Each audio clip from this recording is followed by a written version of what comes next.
మోసం చేశాడు, ఇట్లాగే నడుస్తున్నది. తెక్కలోడు, పనికిరానోడు ఇట్లా బానే ఉంది. ఇదే పదం జగన్ గనక బాబును మాట్లాడితే ఒప్పుకుంటారా? ఆయన శ్వేతపత్రాలు విడుదల చేయలేదు మరి.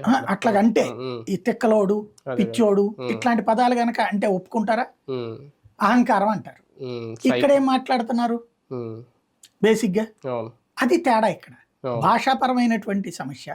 రెండోది ఇది. అది పక్కన పెడితే పాయింట్ ఏంటంటే ఇక్కడ కావాల్సింది జగన్ దోచుకున్నాడు. ఎస్, మధ్య తరగతే కాదు పేదవాళ్ళు కూడా తీవ్రంగా ఇబ్బంది పడ్డారు. జగన్ సంక్షేమ పథకాలు ఒక చేత్తో ఇస్తూ ఇంకో చేత్తో కరెంటు బిల్లుల్లో బాధపడేస్తున్నాడని ఫీల్ అయ్యారు.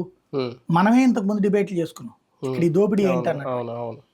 అలాంటిది ఇప్పుడు ఆ ప్రభుత్వాన్ని గద్దెదించాక మీరేం చేస్తారు?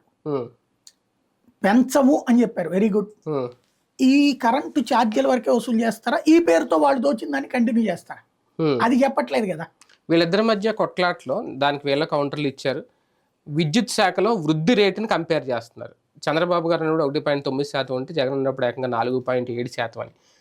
ఆదాయాన్ని బట్టి ఛార్జీల పేరుతో బాధిన బాధుని బట్టి వృద్ధి రేటు పెరిగింది జగన్ హయాంలో అని అనుకోవాలా? లేదు అంటే ఇంతకుముందు అది లేదు కాబట్టి తగ్గిందని అనుకోవాలా? దాన్ని ఎలా కౌంట్ చేసి